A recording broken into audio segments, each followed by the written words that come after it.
Herkese tekrardan selamlar, sevgiler. Yeni videoya hoş geldiniz. YouTube kanalıma son dönemde 2000'den fazla yeni abone geldi. O yüzden kısaca kendimi tanıtarak başlamak istiyorum. Ben Serkan Gürer. Türkiye'den Bali'ye, Endonezya Bali Adası'na yaklaşık 3 yıl önce göç ettim, taşındım. Artık orada yaşıyorum. Ve Bali'de 1 yıl kaldıktan sonra tur şirketi açtım. Tur ve danışmanlık olarak Bali'de hizmet veriyoruz. Tabii bu dönemde başıma iğrenç olaylar da geldi. Bunları da sizlere aktarmak istiyorum. Çünkü bunları bilmeniz sizin de hakkınız. Bu videoyu yapmamak için 2 yıldır direniyorum. Bunların hepsini tek tek anlatacağım. Yani ne demek istediğimi, neler anlatmak istediğimi, her şeyi anlayacaksınız. 2 yıldır bu videoyu yapmak istemiyorum. Çünkü beni seven, benim çevremde olan insanlar ya bunlara prim verme, yapma, işte gerek yok video yapmana gibi beni uyardılar. Ama artık bazı şeyleri farklı yerlerden de duyduğum için böyle olayları, o yüzden böyle bir video yapıp sizi de bilgilendirmek istedim. Yani neyin ne olduğunu bilin. Açık ve net bir şekilde. Beni zaten daha önceden de takip eden takipçilerim bana sonsuz güvenleri var. Ve benim samimi bir şekilde Bali'de iyi bir şeyler yaptığımı biliyorlar. Ve yapmaya da çalıştığımı ve bunları da tabii sizlere aktarmaya çalıştığımı biliyorlar. Tabii beni daha önceden takip edenler, ben her zaman videolarımda başarılarımı da göstereceğim, başarısızlıklarımı da, başıma gelecek şeyleri de sizlere aktaracağım diye söylemiştim. Bunlar hepsi bir tecrübe. Yani bu videoyu baştan sona izlersen gerçekten sana bir şeyler katabilecek diye düşünüyorum. Yani benim yaşımda ol, benden daha genç ol veya yaşça daha büyükseniz tabii ki yine bu olaylardan da kapabileceğiniz bazı şeyler olacağını düşünüyorum. Bali Adası'nda evliyim. Ancak yaptığım tüm iş faaliyetleri benim şirketimin üzerinden yürüyor. Yani asla ve asla eşimden dolayı bir avantaja sahip değilim. Evet, yani dediğim gibi hiçbir şekilde evli olduğumdan dolayı benim Bali'de iş yapma hakkım veya işte avantajlarım falan yok. Yani bu oturum meselesinde ben zaten eşimden de hakkım var, artı şirketten de var. Benim iki taraftan da oturum var ve bu oturumda yakında zaten süresiz oturuma dönüşecek. Bunları da sizlerle paylaşacağım. Hemen Bali hakkında da böyle önemli bilgiler hem de bu olayı anlatacağım size şimdi. Bu dolandırma olayı nedir? Bali'de neler oluyor? Bunlarla ilgili size kısaca şimdi bilgi vereceğim. Ben Bali'ye geldiğimde 1 yıl boyunca hiçbir şey yapmadım. Online işim vardı.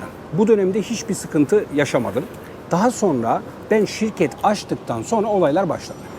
Peki nedir bu olaylar ve ne oldu? Şimdi bu konuyu daha iyi anlayabilmeniz için Bali Adası'nda yaşayan 3-4 tane böyle Türk var. Daha çok var da. Ama bu işlerle benimle uğraşan kişiler 3-4 kişi bunlar. Ve ne tesadüf ki bunların da tur şirketi var. Yani tur şirketleri ve bir tane de Facebook grupları var. İsmini, cismini hiçbir şey vermeyeceğim. Çünkü ben prim vermek istemiyorum onlara. Bali'de yaklaşık 7-8 senedir veya 10 yıldır yaşayan birkaç tane Türkler benimle uğraşmaya başladı. Bu şirket açıldıktan sonra nasıl başladı, ne oldu? İlk olarak bana indirekt olarak bazıları tarafından telefon geldi. WhatsApp üzerinden. Yani tanışma maksatında. İşte ya Serkan, işte biz de Bali'deyiz, böyle yaşıyoruz, şöyle yapıyoruz, bunu yapıyoruz. Daha sonra da bana indirekt olarak şirket açılım konusunu anlatmamamı söylediler. İşte anlatma, burayı Türk doldurma, işte bunu yapma, işte efendim, anlatabiliyor muyum? Bu şekilde birkaç defa, yani 2 defa böyle bana şey geldi, telefon geldi ama bu bir şey olarak değil. Yani böyle sohbet güzel yapıyorlar. Daha sonra da arkasına da bunu ekliyorlar. Yani bana mesajı veriyor. Neyse efendim, şimdi bu mesele şöyle, ben tabii YouTube'a içerik üretmeye devam ediyorum. Aşırı bir şekilde bana mesajlar geliyor. Nerede konaklayabiliriz? Nerede gezebiliriz? Nasıl gezebiliriz? Bizi gezdirir misin? Gibi buna talep olduğunu gördüm. Daha sonra tabii YouTube'a içerik üretmeye devam ediyordum. Orada da müthiş bir şekilde talep olduğunu gördüm. Yani Bali'de şirket kurma, orada yaşamayla ilgili, oradaki ev kiralarıyla, satın alınırsa kaç para, şirket açılınca ev alınabiliyor mu, işte tur nasıl yaparız, tatil nerede iyi yapılır Bali'de. Bu tarz sorular üzerine sürekli ben de tur şirketi açmaya karar verdim. Şimdi konuya direkt geçerek ben bu arkadaşlara, bu Türk, benimle uğraşan Türk arkadaşlar Dalton kardeşler diyeceğim. Ben Dalton kardeşler dediğim zaman siz bilin ki bu 3-4 tane Bali'yi kendi çiftliği zanneden Türklerden bahsediyorum. Anlaştık mı? Şimdi efendim bu Dalton kardeşler, bir Facebook grupları var bunların. İşte bu Facebook grubunda da yaklaşık 1000-1500 bir takipçisi var. Tabii oradan bir paylaşım yaptılar ve o paylaşım, o paylaştı, bu paylaştı, o oraya gönderdi, bu oraya gönderdi. Benim adımı dolandırıcı çıkardılar. Peki neden böyle bir şey yaptılar? Böyle bir duruma nasıl bir geldi? Bunları da hemen şimdi anlatacağım.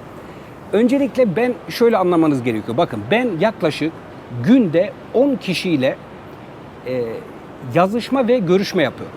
Bu şirketle ilgili olur, işte ne bileyim ev almayla ilgili olur, işte tatille ilgili herhangi bir şeyler. Yaklaşık 10 kişi. Bak bir ayda ben 300 kişiyle muhatap oluyorum, konuşuyorum. Bu en düşüğünü söylüyorum size. Bazen oluyor 20 kişiyle görüşüyorum. Şimdi en düşük benim günde 10 kişiyle görüştüğümü hesaplarsanız benim bir ayda 300 kişiyle görüştüğümü anlayacaksınız. Şimdi 2 ayda ben 600 kişiyle görüşüyorum. 3 ayda ben 900 kişiyle görüşüyorum. Böyle düşünün. Bana bir tane ilk olayı anlatıyorum hemen. Bana bir tane arkadaşımız, genç kardeşimiz ulaştı. Buyur kardeşim. Serkan abi dedi, ben dedi oraya dedi yerleşmek istiyorum ama dedi şirket değil 6 aylık vize alacağım. Şunu yapacağım, bunu yapacağım. Evet. Bir aradı, iki aradı. Sonra bu tarz şeyleri işbirliğine gel. Kimse babasının hayrına şey yapmaz değil mi? Yani bu bir işbirliğidir. Yani kardeşim dedim bak yanlış anlama, sen arıyorsun, bilgi alıyorsun, bir, iki. Ya ciddiysen bunu işbirliğine bağlarız, şey yaparız. Tamam dedi abi hiç sıkıntı. Kaç para? 150 dolar. Bak 150 doları bana gönderdi işbirliği karşılığında. Benden bilgi alacak işte seyahat. Sonra 1-2 hafta boyunca, bakın 2 hafta boyunca abi nerede oturabilirim, nerede şey yapabiliriz, burada şu işi yapabilir miyim, şunu yapabilirim, bir sürü bilgiler. Daha sonra işte ben bu 6 aylık vize için de seyahat sigortası gerekli. İşte nereden alacağım, işte şunu yap, benim Antalya'da çalıştığım bir tane vardı. Onun numarasını ayarladık, fiyat aldık, kendi aldığı fiyattan çok daha uygundu. Bitirdik yani onu aldık elimize, ondan sonra diğer işlemlere geçeceğiz. 2 hafta geçti aradan. Bak 2 hafta boyunca bu adam beni aradı.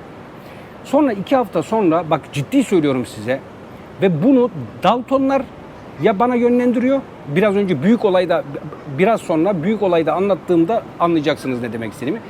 Bu Daltonlar tarafından mı bana yönlendiriliyor yoksa gerçekten böyle psikolojisi bozuk veya bunu bilerek bana zarar vermek için başkaları mı yapıyor bilmiyorum. Sonra bana dedi ki 2 hafta sonra tam Serkan abi dedi ben dedi vazgeçtim dedi, benim paramı yatır dedi. Geriye gönder dedi hemen dedi. Aynen böyle bak hiçbir şekilde bak Serkan abi ben seni de yordum, o kadar seni aradım ettim, bir sürü bilgiler aldık, seyahat sigortası yaptık, onu yaptık. Yanlış anlama benim de durum şey değil. 70 dolarını kessen 70 dolarını versen gibi bir şey dese bana. Veya bana dese ki abi benim durumum şey değil, çok yardımcı oldun ama lütfen bana böyle konuşsa, size bakın ciddi söylüyorum. Ben öyle 100-150 dolarlık adam değiliz yani ya. Yani para meselesi değil orada 150 dolar. Hemen gönderirim ben onu. Ama kendimi salak gibi hissettim, geri zekalı gibi hissettim. Siz olsanız nasıl hissedersiniz kendinizi? Şimdi saat farkı var ya, beni gece 10'da arıyor, 11'de arıyor, eşimleyim, orada dostumlayım, işte ne bileyim ailemleyim. Beni arıyor. Bilgi veriyorum, onu yap. Bu işbirliği kabul ediyorsun.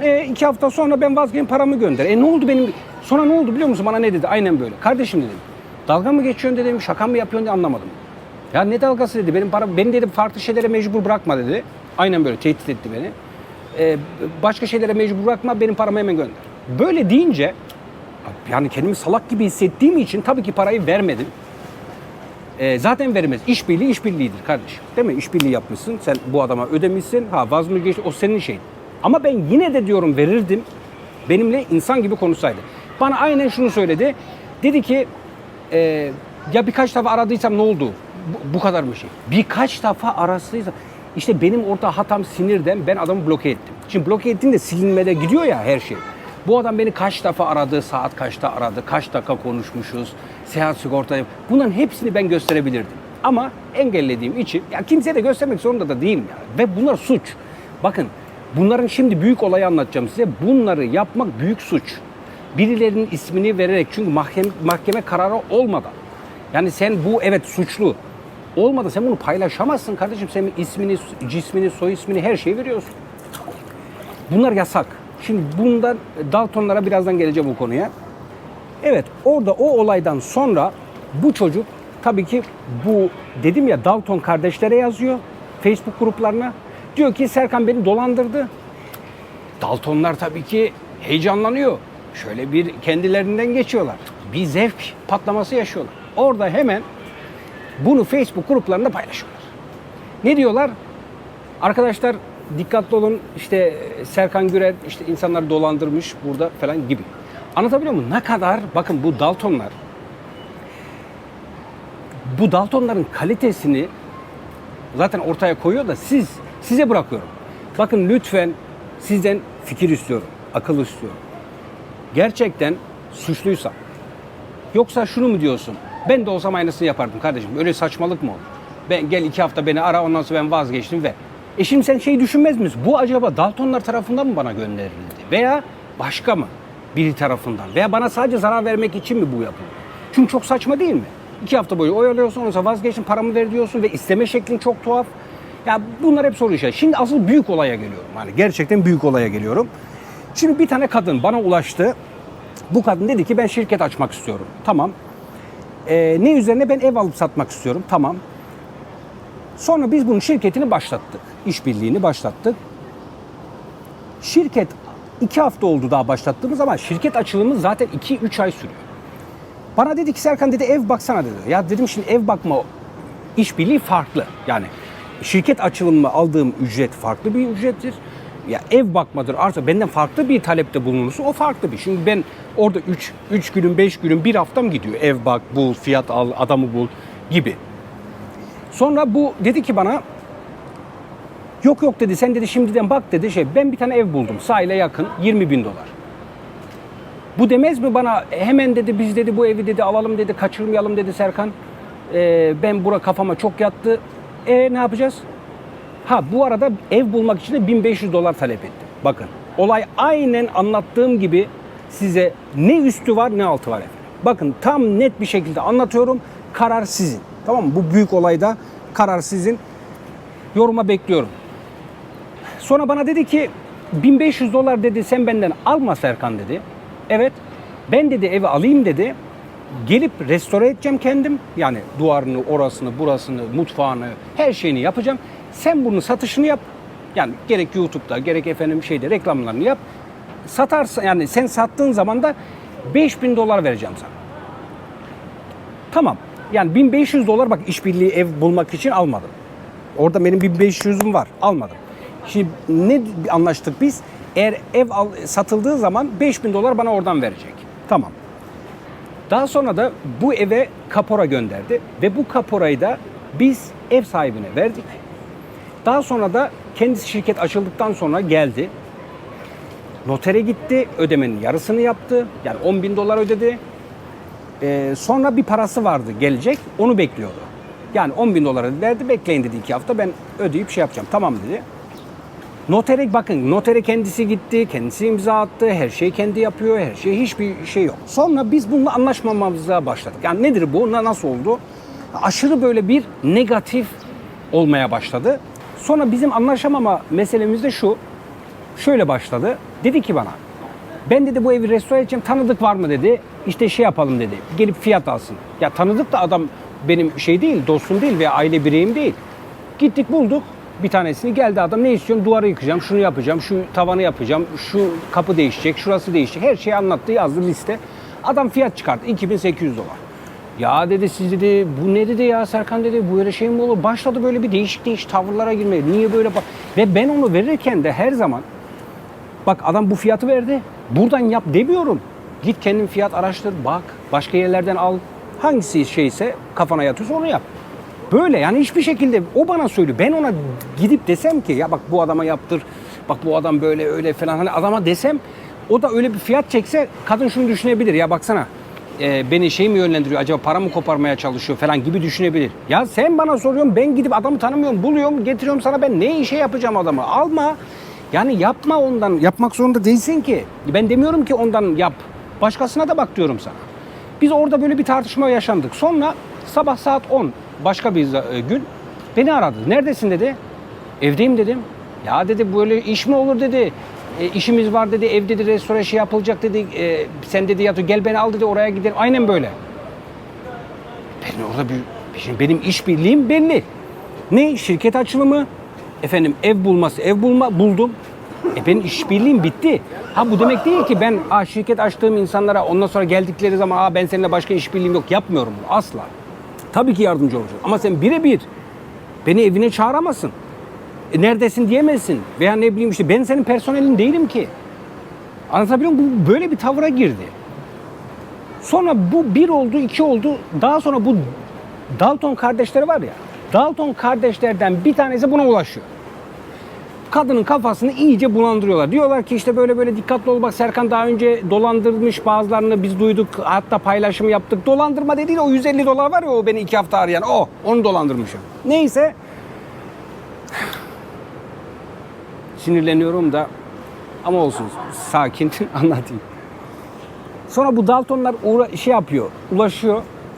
Diyor ki böyle bak dikkatli ol falan filan. Sonra bu kadın abi geldi. Serkan dedi görüşmemiz lazım dedi. Evet dedim. Şirket dedi sahteymiş dedi. Şirket sahte. Şirket sahte mi? Şöyle ofisleri belli Pali'de. Aldıkları makam belli. Endonezya'nın kendi mühürü var, şeyi var. Git dedim o zaman, bak ofis dedim. Zaten ofiste şey var. Git dedim ofise, de ki siz dedim sahtesiniz, ne bileyim, gereken, eğer gerçekten öyle bir şey varsa gerekeni yapsınlar, beni de alsınlar, siz de ve tutuklayın yani, öyle bir. Sonra bu tutmuş şeyi aramış, şirketi, demiş ki siz demiş sahte bir şey mi acaba Serkan, bize öyle bir şüphem var benim demiş. O da demiş ki sen ne konuşuyorsun demiş, ne saçmalıyorsun demiş. Yani ne gibi, neyi sahtesi demiş, bütün evraklar gel burada demiş şeyde. Böyle deyince neyse bu konuyu kapattı, ertesi gün benden özür diledi. Dedi ki Serkan dedi böyle bu Daltonlardan bana şu ulaştı, benim kafamı karıştırdı, çok özür dilerim, ben seninle çalışmak istiyorum, bir sıkıntı yok, benim sadece kafam karıştı, öyle oldu böyle oldu, korktum, tek başıma bir kadınım, işte beni de anla, tamam saygı duydum. Ben ona dedim ki ama ben seninle dedim çalışamayacağım. Yani bu evi restore edelim, satalım beraber, yani iş olmuyor. Yani çünkü yapın farklı, baskın karakter, ben sevmiyorum öyle şeyler. Neyse. Sonra bu özür dilerim, hemen bunu da ekliyorum. Bali'ye geldi ya, Bali'ye gelmeden Tayland'a geldi. 2 gün, 1 gün mü, 2 gün mü? Kaldı. O da dedi ki Serkan dedi buradan bir şey istiyormuş. Orada da daha uygun olduğu için bir tane laptop, bir tane mikrofon, bir tane de drone. Bunun değeri $1.500.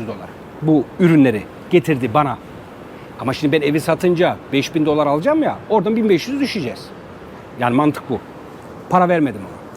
Sonra biz bu ayrılığı yaşadık, yani çalışmayacağız dedik beraber. Bana demez mi? Benim dedi o dedi ürünlerimi dedi ne zaman getireceksin dedi. Aynen böyle. Ben de ona dedim ki hemen getirebilirim. Sen de benim $1.500'ımı ne zaman vereceksin? Ne 1.500 dedi. Ya ben evi buldum ya. Biz dedi işbirliği bozduk dedi, öyle şey olmaz dedi, ne bileyim ne. Başladı böyle. Şimdi burada dolandırıcı kim ha? Bak size aynen anlattım, bak olay aynen böyle. Şimdi burada dolandırıcı kim? Bu kadın mı? Daltonlar mı? Ben. Yani sonra tabii ki bu kadında olay büyük. İşin içinde ev var, işin içinde şirket var, işin içinde bir sürü olaylar var falan. Hemen bunu tabii bu Daltonlara söylüyor. Diyor ki Daltonlar diyor böyle diyor, Serkan diyor beni dolandırdı. Daltonlar tabii bir zevk daha yaşadı o an. Müthiş bir patlama, müthiş bir haber diyerek bunu tabii Daltonlar zevkten 4 köşe. Tam da bekledikleri şey geldi. Bak işte böyle şimdi Serkan'ı bitirdik. Yani bu olaydan sonra artık Serkan belini doğrultamaz. Efendim olur budur derken bunlar Facebook grubunda benim ismimi, cismimi, bu ciddi anlamda bir suçtur. Endonezya'da da aynı şekilde.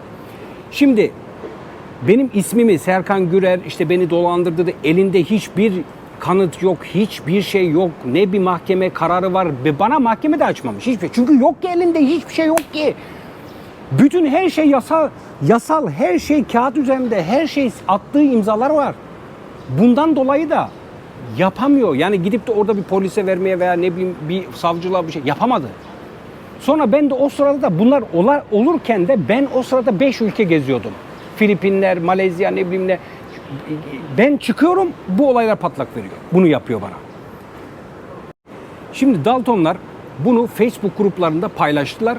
Ve birçok takipçisi yüksek olan kişilere de bunu gönderdiler.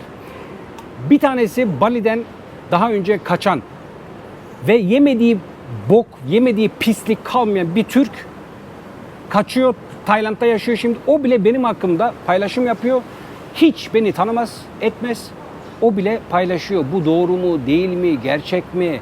Hiçbir şey bilmeden sadece Daltonlarla arkadaş olduğu için bunu bu şekilde paylaşıyor. O kim olduğunu çok iyi biliyor ve beni biraz Bali'yi takip edenler de kim olduğunu çok iyi biliyor. Şunu söylemek istiyorum. Sen beni hiç tanımadan, olayı hiç bilmeden bu şekilde bir paylaşım yapıyorsun ve bir yere vardığını mı zannediyorsun? Gerçekten söylüyorum. Bakın hiçsiniz. Bak yani hiçbir şeysin. Senin zaten Türklere verdiğin o zarar, imaj zararı telafi edilemez. Senin ne boklar yediğini Bali'de biz hepimiz çok iyi biliyoruz. Evet ve daha sonra da bu Facebook grubunda bayağı bir ses getirdi. Yani birçok yere gönderildiği için bu bayağı bir insana ulaştı. Şimdi peki size samimi bir şekilde söylüyorum. Bakın bu olaylardan sonra hiçbir şekilde benim işlerimde bir zayıflama, eksiklik olmadı. Bakın size çocuğumun üzerine yemin ederim. Çocuğumun üzerine yemin ederim. İşlerim çok iyi, çok arttı. Daha sonra villayı tuttuk, onu yaptık. İşlerimiz çok iyi. Yani şu, tabii ki bunlara inananlar oldu. Ben de olsam öyle bir haber okusam vay be şuna bak şerefsiz ne yapmış dersin. Ama olayı hiç bilmeden aynen size anlattığım gibi hiçbir suçum yok.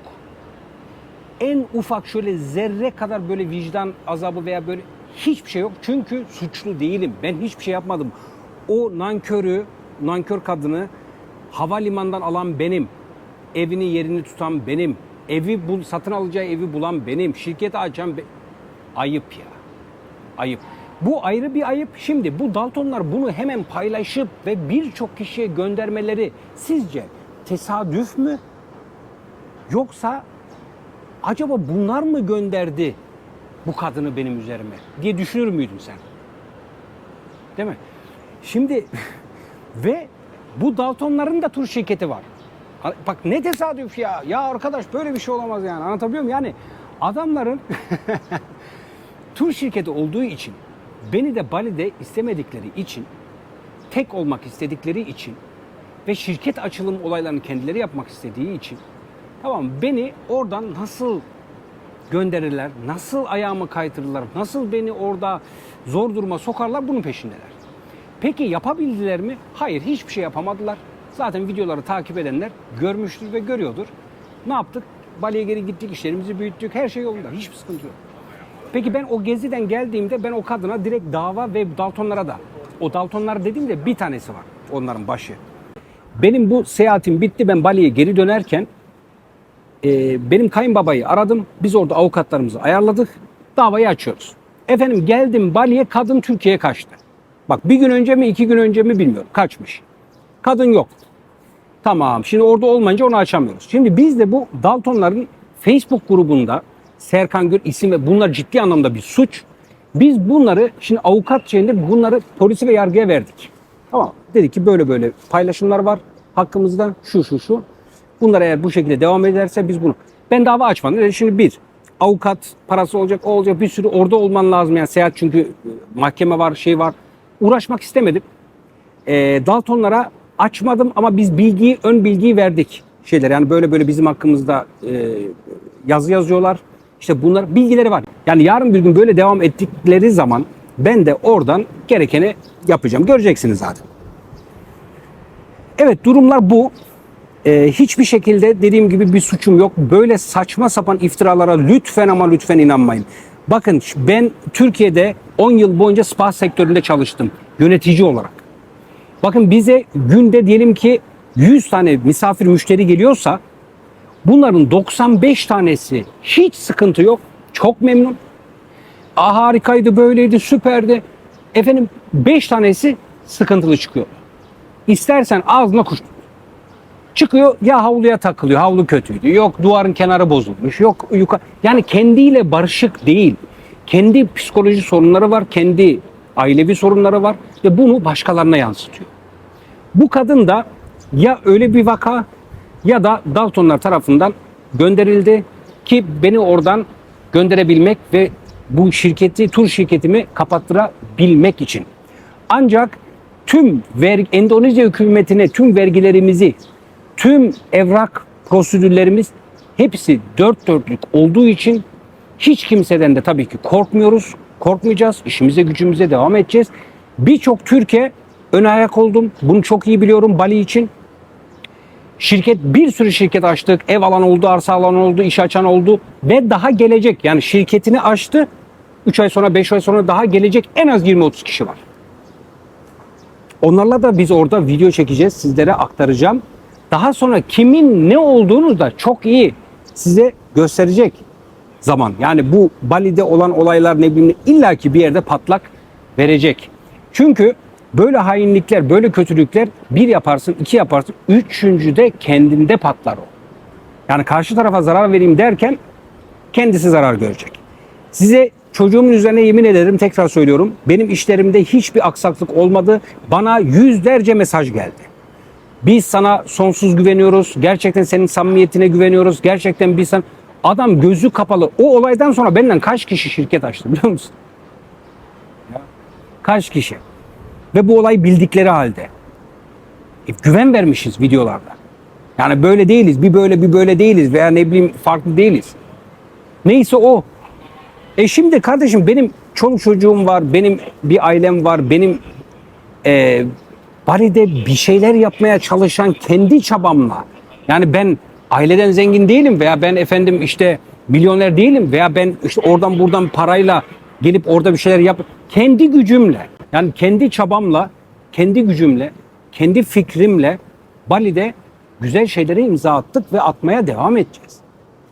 Bu şekilde, o yüzden çok gururluyum. Kendimden çok gururluyum. Çok iyi bir iş yaptım. Yapmaya devam edeceğiz. Eğer şirket açmak isteyen varsa aranızda bana ulaşın. Hiçbir sıkıntı yok. Sağda solda yalan dolanlara inanmayın. Vay efendim işte şirket açılmıyormuş. Yok efendim Endonezyalı olmak zorundaymış. Ev alınmıyor. Hepsi yalan. A'dan Z'ye yalan. Tamam mı? Oluyor. Hiçbir sıkıntı yok. Az önce de bahsettiğim gibi ben 10 yıl o boyunca hani spa sektöründe çalıştım ya. Hep böyle 95 tanesi iyi, 5 tanesi böyle sorunlu çıkıyor sürekli. Bu sizin şu anda beni izleyenler arasında insanlar, kendi dükkanınız olan veya iş yapan, kendi işini yöneten insanlara soruyorum.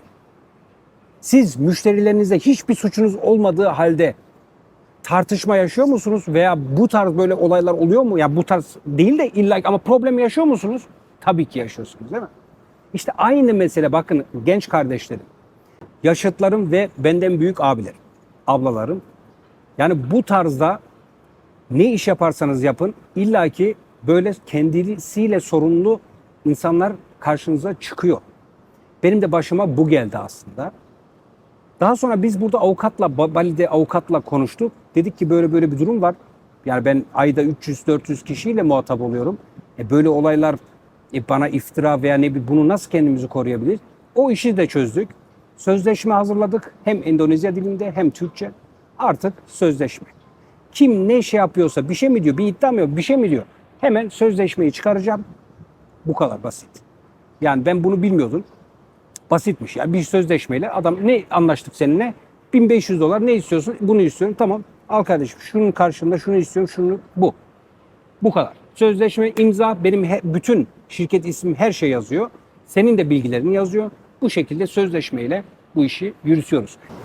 Geçenlerde birisi Bali'ye yerleşmişti. Hatta videomuz bile vardı. Türk, Ankaralı. Ona, tamam mı, bu Daltonların çevresinden işte ya Serkan bizim kardeşimizdir, böyledir, öyledir. Ondan sonra birkaç gün sonra işte Serkan işte insanlar dolandırmış, böyle mi yapmış, öyle yapmış gibi şeyler gelen kişilere de söylüyorlar.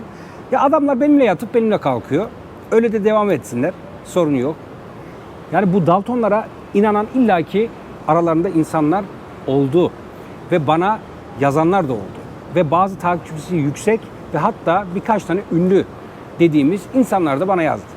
Ama bunlar kaliteli insanlar. Neden? Adam soruyor, kardeşim böyle böyle bir şey var mı diyor. Yani videolarda samimi gözüktün ama böyle durumu anlattıktan sonra benden özür dileyip hatta haklısın deyip bu konuyu kapatıyorlar.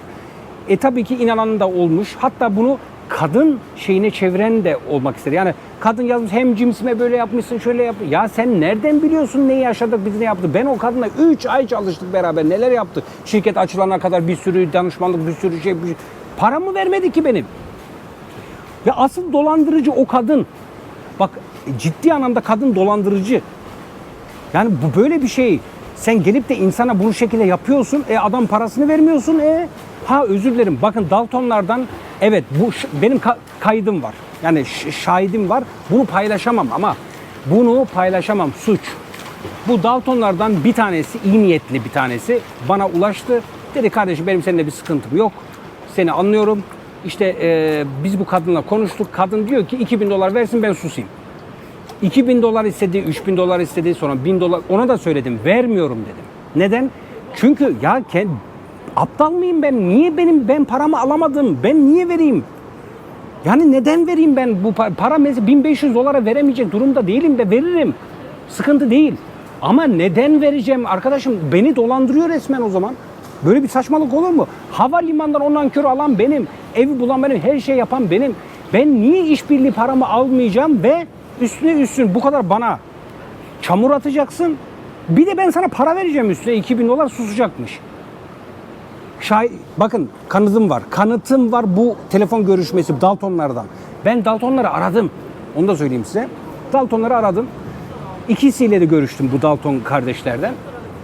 Bir tanesi şeyli yani ben sendenim. O diğer Dalton'a dedim ki ya sen bunu Facebook grubunda paylaşmışsın. Öbür Dalton kardeş diyor ki ben paylaşmadım. Ya buna 3 yönetici. Ben paylaşmadım diyor. O zaman sen kalıyorsun sen paylaştın. Ya Serkan ben kimseyi suçlamıyorum ama orada böyle bir durum kadın deyince biz paylaştık. Neyin ne olduğunu bilmiyoruz. Ama eğer astarı yoksa sileriz. Yani sonra ben de durumu anlattım. Dedi tamam hiç alakası yokmuş. Tamam o zaman biz silelim falan. Silmediler. Evet fazla videoyu uzatıp da sizin de canınızı sıkmak istemiyorum ama durumu anlattım. Gerçekten samimi bir şekilde olduğu gibi anlattım. Olaylar bu. Başka hiçbir olay yok. Bu sebepten dolayı bana Bali'de dolandırıcı diyorlar. Lütfen buna inanmayın. Bu kişileri de biliyorsanız engelleyin arkadaşlar. Yani kontağa bile girmeyin. Çünkü gerçekten sıkıntılı insanlar olduğunu düşünüyorum. İnsan bir insana sebepsiz bir şekilde böyle saldırı yapması gerçekten hiç hoş değil. Bu şekilde yani size bu olayı anlatmak istedim. Çünkü birçok yerden duymaya başladım. Ben geçen bir takipçisi yüksek olan birisiyle işbirliği yaptık. Adam bana demez mi? Ya dedi yanlış anlamadı ben böyle bir şeyler duydum. Ya o bile duymuş ya yuh dedim ya. O olaydan sonra dedim ki ya ben video yapacağım dedim. Yani anlatayım ki insanlar bilsin abi. Benim mi yargı, benim mi suçlu buluyorsun? Bul abi. Onu mu suçlu? Bul. Ama bilin. Konu ne? Bu arada bu Facebook grubunda paylaşım yapıldıktan sonra yorumlar yazılmış. Tamam. Demişler ki madem öyle niye mahkemeye vermiyorsun veya niye vermiyorsun? Polis ona niye bir şey yapamıyor Serkan'a? O da demiş. Serkan orada evli olduğu için Endonezyalı eşi var. O yüzden kimse ona bir şey yapamıyor. Böyle bir saçmalık olabilir mi ya? Neyi salak bir şey bu ya? Lan bir gün vizen bitsin sen deport ederler direkt. Sen kimsin? Böyle bir saçmalık olabilir mi? Yani neymiş benim eşim Endonezyalıymış o yüzden bana bir şey yapamıyorlarmış. Vay be. Ne kadar mantıklı. Süpersiniz. Yani bir sürü daha bakın beni tabii yine ya bu Daltonlar ve bu kadın tarafından işte beni aratıp küfür ettirmeler, tehdit ettirmeler böyle şeyler de oldu. Çok oldu yani. Neyse efendim durum bu. Ben Bali'ye geldim. Story paylaştım Instagram'dan. Buradayım dedim. Sorunuz varsa gelin konuşalım dedim. Ne geldiler ne bir şey oldu. Yani hem havluyorlar boğuşmaya kapışmaya geldim o da yok. Ya sıkıldım ben bunlardan ya. Harbiden sıkıldım. Yani ne öyle oluyor ne böyle oluyor. Ne istiyorsun? Derdiniz ne? Ya? Bu arada ben Malezya'dayım. Tatildeyim. Tayland'da 10 gün kaldık. Aileyle beraberim. Ve yarın tekrar Bali'ye dönüyorum. Yakında yine Bali'den ve birçok yerden de çok güzel videolar gelmeye devam edecek. Bir sonraki videolarda yine görüşmek üzere. Beğeni ve yorum yaparsanız çok sevinirim. Kendinize iyi bakın. Onu derler müzikler gezip de görelim dünyalar. Herkes bizden bir yer var. Gel ve tadını çıkar. Yıllar beni yollara koydu ben. Tamamladım durdum gel. Yok bize hiç engel. Yol arkadaşım olsan ki zaten böyle güzel her şey.